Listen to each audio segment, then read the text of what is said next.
I want to talk to you today about something I think a lot of homeschool moms secretly want, but don't quite give themselves permission to plan for, or maybe don't even think about planning for.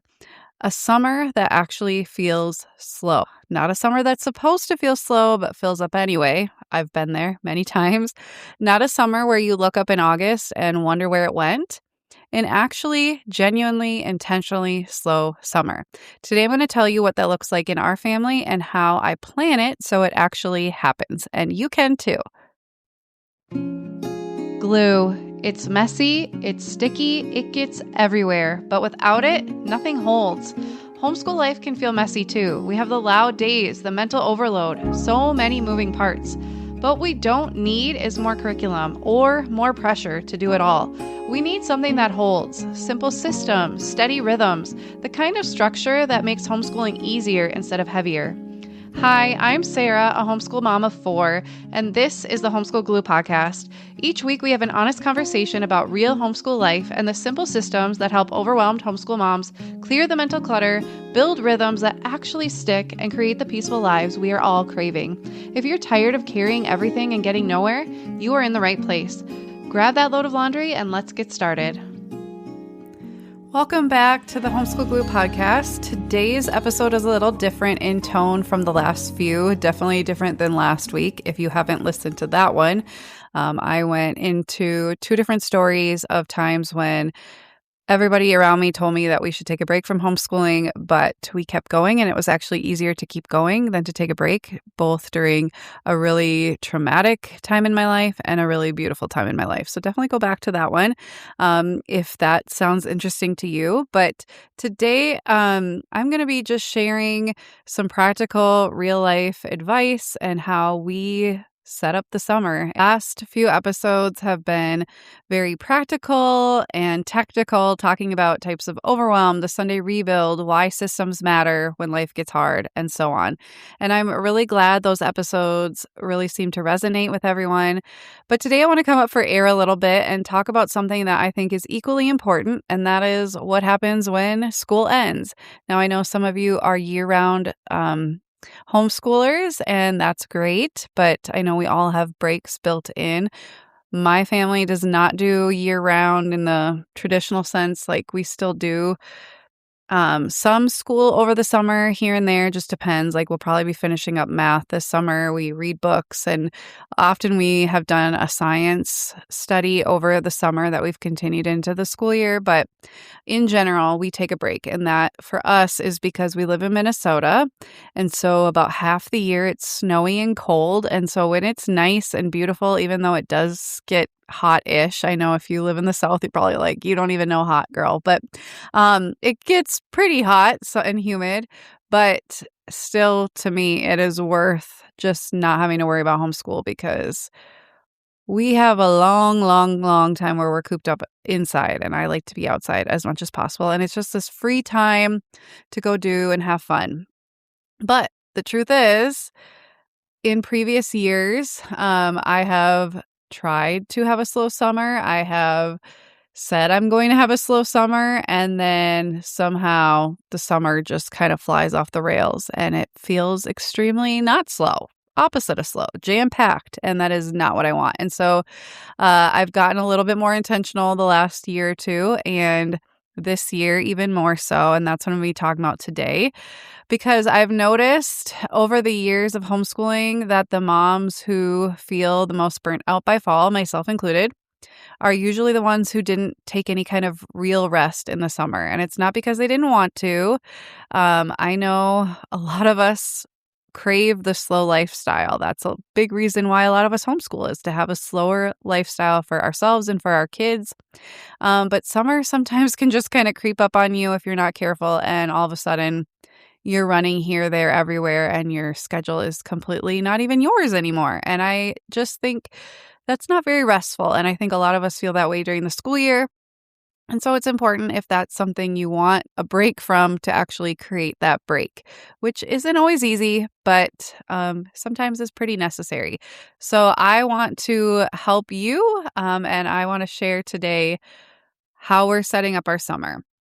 So here's what happens, or tends to happen, with summer. We finish the school year exhausted, and we think, Oh, I'm so glad it's summer. We're going to have a break. And then we sign up for swimming lessons and VBS and this sports camp and that sports camp. And oh, yeah, that kid needs to do that. And oh, we haven't done all those appointments. We need to fit those in. And I need to visit this person and that person. And I need to schedule a bunch of play dates and weekly activities. And before we know it, the summer is completely scheduled and you look at your calendar and you're exhausted just looking at it. And it's even more exhausting than the school year, which is what you were trying to take a break from. Except now it's also extremely hot and the kids are home all day and you're with them and you got nothing planned for homeschool. You just have a bazillion things to do. So your routine is kind of off. And so even when you're home, you just feel off. Does that sound familiar? The problem isn't that we don't want a slow summer, because we do. It's that we don't design one, or we let it just kind of fill up and we don't put boundaries around it. We just let it happen. And when you let summer happen to you, it fills up because that's just what happens. You have a container and somehow it just fills up without you really intending for it to. Because there's always one more thing that sounds fun, one more good thing that is good and you want to fit it in, one more commitment that seems reasonable at the time, one more yes that feels easy to say yes to in April when summer feels far away. But a slow summer doesn't happen by accident. It happens by design. And I love talking about systems and routines and rhythms. And summer is no different. If we don't plan any of those things, it's going to plan chaos for us. And I say that as someone who genuinely loves the concept of slow living, but myself has had to learn the hard way that slow doesn't just show up. You have to protect it because especially in today's day and age, there's limitless options and they're great options. But if we say yes to everything, we're really saying no to peace and calm and slow. And if that's what we really desire, we have to protect it. So I want to share what we're doing this year. It's similar to what I've done in the past, but every year I refine it a little just to really make it even better the next year. And so I think it really helps to see a real example rather than just me talking in theory about what you could do. I just think it's helpful to see what a family really is doing. This is not a perfect system. It's not going to look like your summer. You don't need to replicate this. It's just hopefully going to give you some ideas and some aha moments that maybe you can somehow implement into your own, or maybe inspire you that you don't want a slow summer and you want it jam-packed, and that's okay too. Like if that's what you want, go for it. But in our family, a slow summer really starts with protecting the calendar before it fills up. So it's April right now when I'm recording this.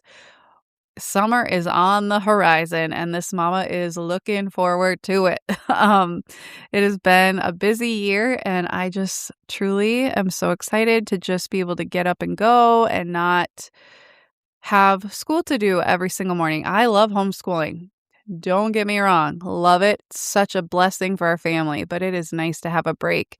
And I am a very busy lady with business and side hustles and all the things. And so I don't get a lot of time to just get up and go with my kids. And so I really enjoy this time. But if I don't protect it, it gets out of whack. And then it's not something I am happy about. It's something I am kind of wishing I had done differently. So now that it's April and it's on the horizon, we are planning for it right now before all of the signups have already happened and all the things. We're planning for it now and we're being very careful about what we end up saying yes to. And so I usually pick a small number of things to commit to. And this is hard for me.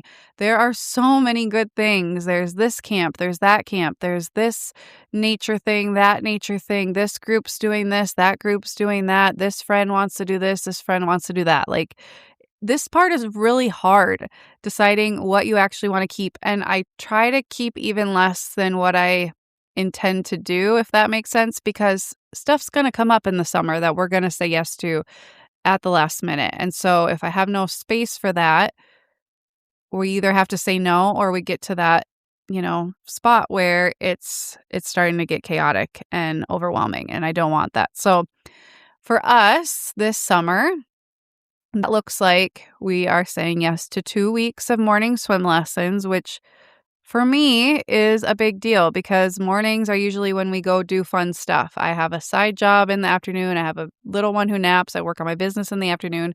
We don't get out and go as much in the afternoon in our family. It's usually in the mornings. And so swimming lessons takes up 2 full weeks of our summer in the morning. It kind of breaks it up, and especially when you have a napper who only will nap in his crib, which I'm thankful for, but it does get hard when we, like, have older kids who wanna be on the go. So, we have to be home for his naps most of the time, and so that breaks up our morning so that we don't really have time to do much of anything else on those mornings. So, we're saying yes to that. That's important to us because I want my kids to learn to swim well, and so we devote 2 weeks to that in the summer. And then there's 1 week of vacation Bible school. There are some that are at night. We've just found that that's harder for our family, especially with my husband's schedule and everything. And that's his only time with his kids. And so it's better for us to do ones that are in the morning. And so I'll have some special time with my little guy for a week, and my 3 daughters will go have VBS. I just think it's really fun. They get to be with other kids, learn about Jesus. And it's kind of just a fun time. I can kind of get some errands done that week. I just don't want to have that like every week because I want to spend time with them too. But we do that once 1 week this summer. And then I might do one other thing that's a week long. I haven't decided yet, but it would be something for all my kids. Now, I know some of you have kids in sports and they might have this camp or that camp. So you really have to ask yourself, do I want to be running around a lot? Is this camp necessary? Is it beneficial? Or do the pros outweigh the cons or vice versa? And so, like I said, this is hard because these are good things. I will say one other thing we are saying yes to is a play. My kids love doing this play, and it's in the evenings, and so it's not so bad. It's not really cutting into our slow summer. It gets a little hard with scheduling, but it's not too bad, and it's seriously, they look forward to it all, like, as soon as it's done in the summer in August, they look forward to it the whole next year. So it's like the Missoula Children's Theater where they learn a play in a week and then they put it on. So we're definitely doing that as well. But that I don't really see as cutting into our slow summer because it's not during a time when we're normally doing a whole lot anyway, because it's in the afternoons and evenings. So we are doing that as well. And so that's all I'm planning. That still leaves a lot of weeks open where we can plan around. And so based off of that, those weeks are accounted for, but then all of the open weeks, I like to plan a rhythm for. Just like my homeschool week has a rhythm. I know what's happening on Mondays. I know what's happening on Tuesdays. My kids do really well when they know what's happening which days. They stop asking a million times, usually. Usually is the key word. When are we going to the pool? When are we going to do this? When are we going to do that? They know what days to expect things. And I just really like living our life that way in the summer of Mondays we do this, Tuesdays we do this. For the most part, obviously things can get moved around, but it's just kind of nice, especially when it's an open schedule.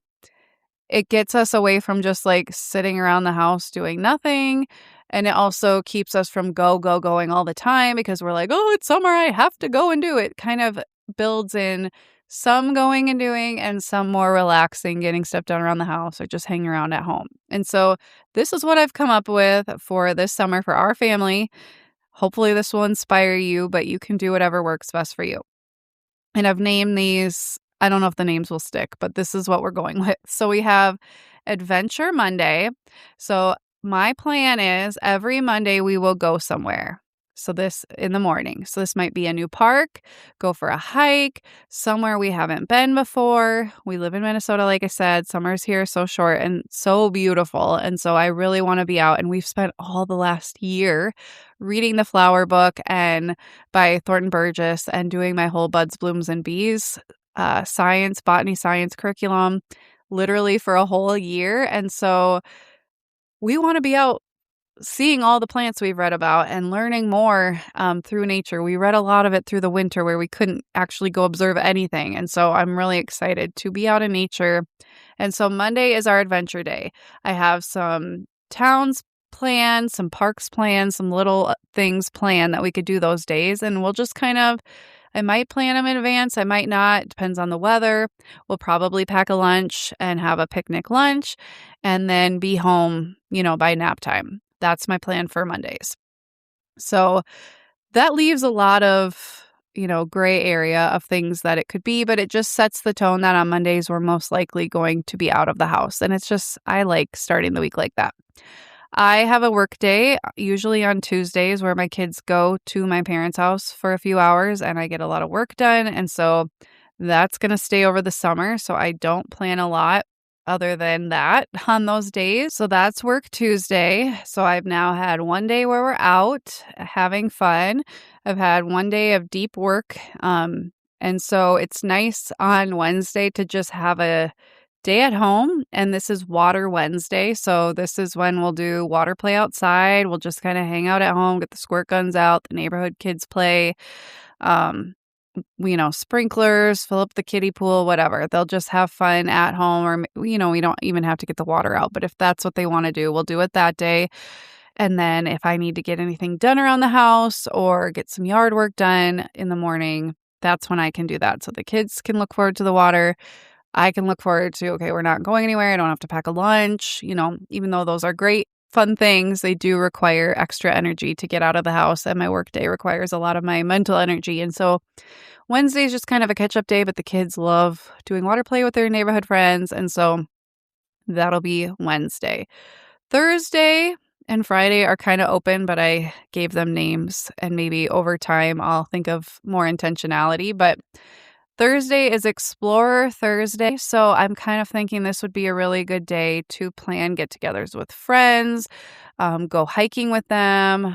We may go explore a store if I have an errand to run, but it's just kind of another outside of the house day. So I like to plan a couple of those in the summer just because we don't get a lot of those during the school year. And so this is when I'll try to plan play dates, get together with friends. If Monday was really rainy, maybe we'll then go hiking or go to a park on Thursday and just go explore somewhere. And that's the plan for Thursday. And then Friday is Free Friday. So I don't have a plan and I'm planning to kind of go into the week not having a plan for Friday. So I may kind of populate what I want to do. Like I have a list of parks I want to go to, hikes we want to do, little places or events and things we want to fit in. And those we'll try to keep on Mondays and Thursdays. But Friday, I really want to protect going into the week and not have a plan. Like unless a friend absolutely cannot get together any other day but Friday, that's fine. Then maybe I'll protect Thursday that week. Or if there's like an event that's only on Friday, then we'll obviously move things around. But I would like to have at least one day, and for most weeks it'll be Friday, where we don't have any plans going on in the week. And as the week goes on, we can kind of just based on how we're feeling, we can plan something. So if we're like loving being outside, and there's like something that's on our list that we don't think we're going to get to or we want to do it earlier, we can go do it that day. If I have Amazon returns or my kid needs something and you have to go into the store to get it and I don't have any time that week and I won't have time that weekend, then we can do that on Friday. It's just going to be an open day. And I found that that's something I'm often missing in the summer is even if I haven't scheduled a bunch of stuff with people that are like set in stone, I still have like planned out, I want to do this day and this day. And I over plan it to the point where there's like no freedom and flexibility. And then I don't want to move something off of a day because then it feels like a letdown, even though it was never set in stone. So this helps me just have that free space to just kind of get up and go. This is like the kind of day when I imagine being a stay-at-home mom before I don't know. I guess I still don't. I guess I am a stay-at-home mom, but I don't always think of myself that way because I'm also working in many different ways from home and outside the home. But anyway, when I was younger and not a mom, or when I ran a daycare in our home and was not like really a stay-at-home mom with freedom to go places, I always just assumed stay-at-home moms could just go and do. And I know that's not how it always is. But this is the kind of day that I always have longed for. Just an open day where you don't really know what's going to happen until you get to it and then you can decide. And so I like days like that. I'm a pretty type A person. I like having some free days to just be like, the kids woke up and we're like, "What do you guys wanna do?" "Okay, sounds good. We'll go play in the creek at the brook," or whatever. Whatever we wanna do. And then threaded through each day or most days, if we're outside of the house, these won't always happen, but threaded through each day, we'll still have some rhythms that anchor our day regardless of, for the most part, what day it is, what day of the week it is. So most mornings we'll have a little morning time with a Bible or a devotional. We might do a read aloud. There's a bunch of books I'd love to read with my kids. Maybe we'll read some picture books. I haven't really fully planned that out yet, but some kind of start to our day that feels kind of homeschool-ish, but does not take very long. And that'll be around breakfast time. And then that'll be like the time we're learning or, in the Bible. And then from there, we can go do whatever it is planned for that day.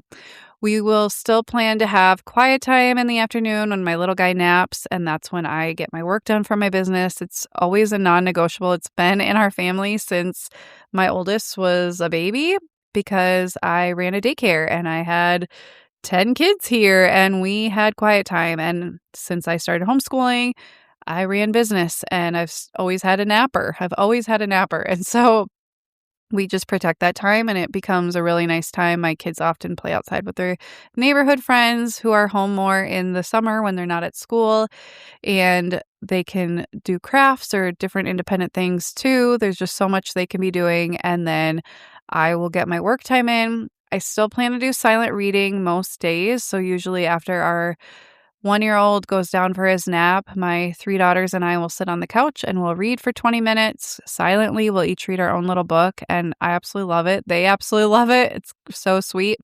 And it's allowed me to fit in more reading because when I try to read at night, I often fall asleep. And so it's just a really wonderful time. And that way we're still making sure we're getting in reading, which we fit in a lot less of in the summer because we're not reading for hours a day like we are in homeschool.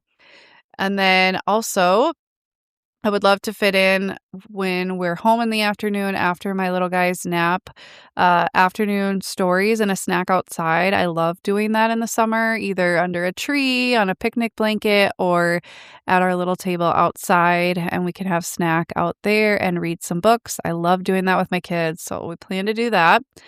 And then another thing I really want to do this summer, and I'm going to say it out loud for all the world to hear, so that I actually commit to this. And that is inviting another family over for dinner like every other week. It's something, if I'm being honest, my kids are a lot, especially when people come over. Like, I don't know what happens to them when new people are over.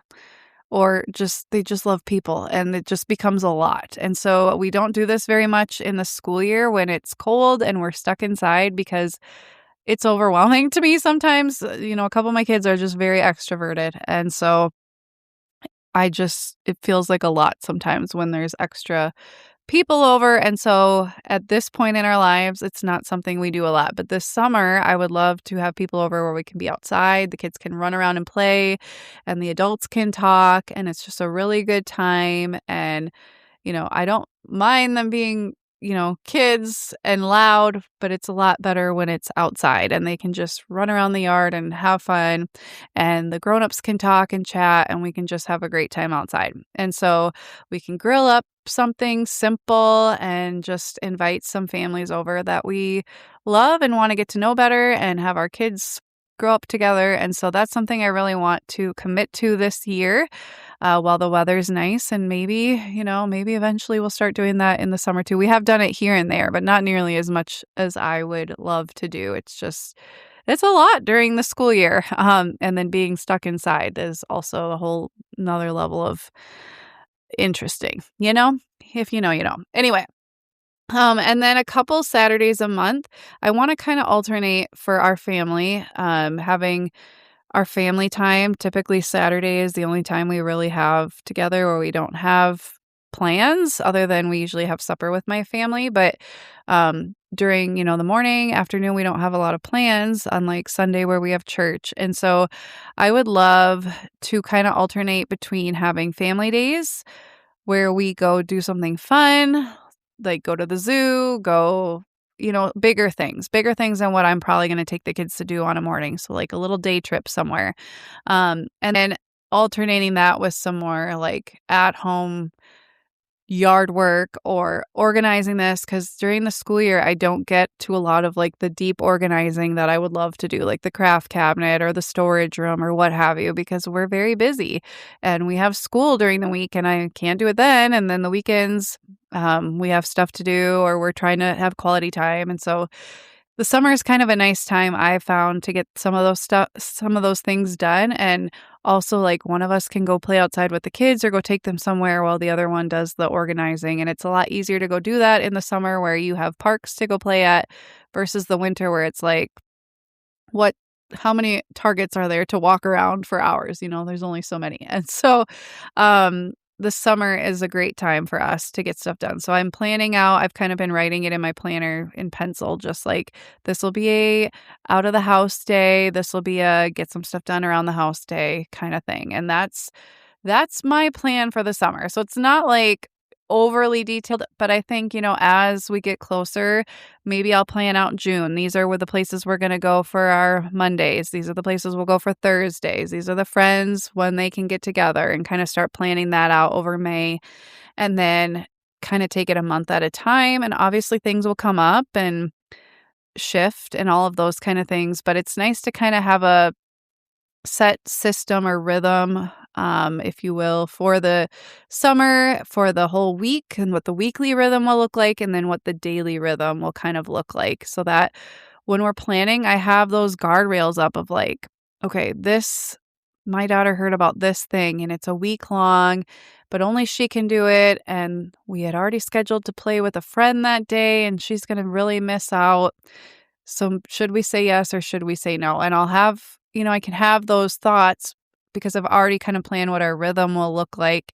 And I know what we're saying no to if we say yes to that thing. And I know, and I can kind of pre-plan and think about, okay, well, if we do that, I will feel blank and she will feel blank. And if that means peaceful and feel happy and excited, great. Or if it is stretched thin, overwhelmed, or like we're missing out and sad that we're missing out seeing with this friend who's only in town that day or whatever, then we can make that decision accordingly because we've already kind of planned out what the alternative will be or what the rhythm will be. And then when we have something come up, we can kind of compare the two different alternatives.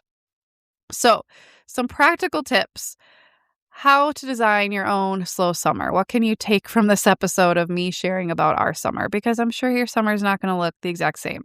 So first of all, start with the calendar, not with ideas. So before you start adding things in, really look at what's already there. If you've already said yes to some things, definitely take note of that. What commitments do you already have? What appointments are already scheduled? What camps have you already said yes to? What family reunions or trips or what have you are already on there? Be very honest about that. And start there and say, is this already pretty full? And if it is, you need to ask yourself, okay, do we continue adding or are we at our limit for pre-planned things like that, commitments that are set in stone? Because sometimes we forget how much we've already said yes to. Another tip, pick your anchor commitments and stop there. So like I said, choose a small number of scheduled things. If you're really wanting a slow summer, then you don't want to overschedule it. Think of the things and decide on the things that are genuinely important to you or your kids, and then say no to pretty much everything else. Decide what you're going to say yes to, decide what you're going to say no to. Not forever, just this summer. You can definitely change your mind, but it's better to have less than too much. For us, like I said, that's swimming lessons, VBS, and that play. And then that's pretty much it. Everything else is optional and everything else I'm going to very carefully consider. Then build a loose rhythm, not a schedule. So I never said from 8 to 9 we're doing this, from 9 to 10 we're doing this. I said these are the things we're going to have in our day that are kind of tied to these things, nap time, breakfast, afternoon snack, that kind of thing. So I have things tied to certain times of the day or certain, not even times of the day, but certain parts of the day. And then the rest is very loose. And so it's a rhythm, not a schedule. I definitely do not recommend especially when you're taking a break from homeschool, having like a very detailed schedule. A rhythm, great, but planning minute by minute, hour by hour, um, it definitely feels constricting. So I wouldn't recommend that. So if you want to give each day a theme or a feeling or some kind of name, you can. It doesn't have to be as specific as ours. And even mine are kind of just loose. They're not that specific, but maybe, Mondays we go out, Wednesdays we stay in, Fridays are free, what have you. The rhythm gives the week a shape. It's kind of like when you plan your meals. Mondays are Mexican, Tuesdays are Italian, Wednesdays are crock pot, whatever. Just it helps you go into the week having a plan. It's still very loose. There's still so many things you can plan under those headings, but it helps you kind of check off all the boxes of things you wanted for the summer, but still give you lots of freedom. And I just really like that when we're having a freer schedule than the homeschool year. It's just nice to have some structure, but not too much. And it really means you're not deciding from scratch every single morning. And that's something I love to talk about, is not rebuilding everything from scratch. And so if you have a little bit of a plan, a little bit of structure for your week, at least gives you some of the decisions already made. So you're not having to go, okay, this is everything I wanted to do this summer. Which can we fit in this week? No, we already know I'm going to leave the house on this day and this day. Here are going out of the house activities. Oh, well, this is happening that day. Let's do that. And okay, on our days home, I really wanted to get to this project. Okay, we'll fit that in on Wednesday or whatever. It's just a lot easier to drag and drop things into certain days if they already have like a category that they fall under. And then protect the slow parts on purpose. So for us, that's afternoon snack outside. That's our quiet time. That's our free Friday. We're really protecting those things, our little ones nap. Those things won't protect themselves. It is so easy to skip those. It's so easy to just push them to the side, but they are really important to us, and they are slow. Quiet time is slow. Silent reading is slow. Afternoon snack and books is slow. And so if I don't protect those, then I'm not protecting the slow parts that I crave, that I love, and that my kids love. And so I really need to protect those. Often the things that are the most meaningful are also the things that are easy to not do. And so it's easier to just get things done and just, go with the flow of the day. But if we really want those beautiful slow parts, we need to protect them and we need to implement them and not push them to the side. And so you have to decide in advance that they matter and actually guard them. When something comes up, which it will, that tries to fill that space, you have to push back with, we keep Friday open, or we have quiet time. That's, it's something I've struggled with for years, of like, there's been hikes during quiet time. There's been beautiful things. There's been different activities and stuff that happen during quiet time. And I've had to say no because I've had a napper. And if they don't get their nap, we all pay for it. And also, that is when I run my business. And if I don't run my business, then we can't afford for me to homeschool. So it's pretty important for us. But even things like silent reading, it would be so easy to skip that, and we do from time to time. Um, but in general, if we can do it, we do it because it's something we all love, and it's very easy to not do, but it's so beautiful and life-giving to actually do it. And so we need to make the space and protect the space for it. And then lastly, say no early. So the best time to say no to a summer commitment is right now, before you feel the social pressure of it being right in front of you. If you know right now that adding one more thing is going to tip your summer into the kind of summer that's busy and exhausts you, then just say no now. Say right now, these are the weeks we're doing stuff. If anything else comes up, we're saying no. If it's a week-long thing, or these are the days that my husband's off or whatever, and we're not doing anything those days, then protect that. And just hold it firm. It won't happen unless you create it to happen. Future you will be grateful. And then a slow summer is not a lazy summer. It is a chosen summer. I don't think slow summer means lazy. We're going to be out doing things, but it's intentional. It's slow at times and busy at other times, but we've chosen it. We've chosen the slowness and we've chosen the busyness. And it's a beautiful thing. So if your school year has felt heavy, I really just want you to hear this. You get to decide what your summer feels like, not Instagram, not your co-op group, not the activities catalog that showed up in the mail, not me. You get to decide that. And if you've been listening to this podcast and thinking, okay, I really want systems, I want rhythms, I want my home to feel like this, summer is actually a really beautiful time to start building some of these things. The pace is slower. There's a lot more margin. It's easier to try something new when you're not also trying to finish the school year. And I have something in the works that's going to help you do exactly that. I cannot wait to share more. It's going to help you build the kind of systems and rhythms that make your whole life feel a little bit more like a slow summer, even when it is far from it. I'm not ready to share all the details yet, but if you want to be the first to know when I do, make sure you're following me on Instagram at Homeschool Glue and you're subscribed to this podcast, and make sure you're on my email list because I will definitely be sharing it there. So I will put links to all of those in the show notes, but just know there is something really big in the works that I cannot wait to share. In the meantime, if you want a place to start right now, building rhythms and systems very similar to what I talk about in this episode, and you want to start setting them up now or over the summer, you can grab my free starter blueprint at homeschoolglue.com/start. It is a PDF that will walk you through the foundational systems that I would put in place first, including a weekly rhythm template like I talked about, but for your homeschool, but you can also apply it to your home and your summer if you would like. And you can use that to start mapping out your summer, and you can use that over the summer to map out your school year, which is something I highly recommend. It is free and it's a great starting. So you can go to homeschoolglue.com/start to pick up that free PDF. I hope this episode was helpful. I pray that you will have a restful, slow, meaningful, intentional summer with your kids. We don't get a whole lot of those, and we want to make each one count. That's not pressure to do it perfectly, but it's pressure. I don't want to say pressure. It's encouragement to be really intentional and mindful about how you're spending your time in advance so that it doesn't run away from you and get chaotic. So I hope this was helpful. As always, happy homeschooling. I'll see you next week.